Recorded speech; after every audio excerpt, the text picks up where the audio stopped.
Jessica was everything.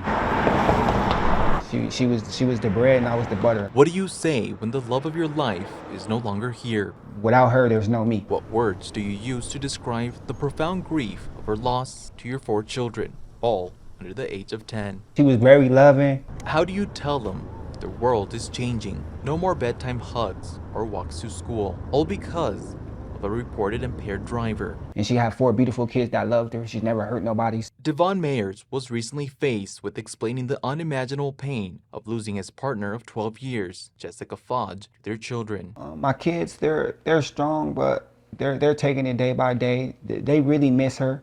They kind of understand what's going on, but they really don't, because it takes time to really understand. Jessica was walking back home after dropping her kids off at school. Police say she was approaching the intersection of Twain and University Center when 38-year-old Gerardo Lopez, who was suspected of being impaired, ran a red light and drove onto the sidewalk where Jessica was walking.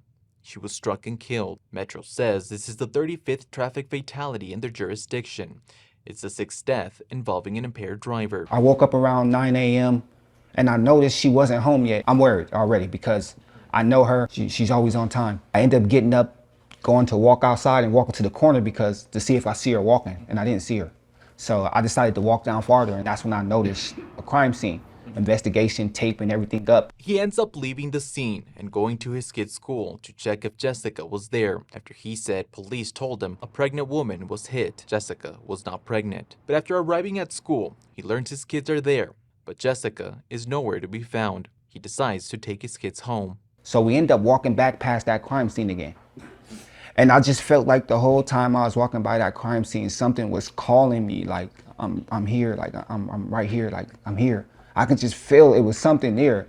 So I asked her again, like, hey, have you found anything? And she's like, talk to my captain. But the way her face looked, is like she knew that my Jess was there right there. And she just didn't tell me. He says he lost a part of him that day, but knowing all of his kids are safe keeps him moving forward. I'm not whole no more myself. She was everything I had, like the most specialist person in my life. Could have been even worse. I am grateful that I got all my kids here. Mayers hopes the community remembers Jessica as a caring and loving mother who helped anyone in need. She was the type of person to give her shirt off her back to a person that didn't have one. She was just a giving person. For now, reporting from Las Vegas, Giovanni Carrillo.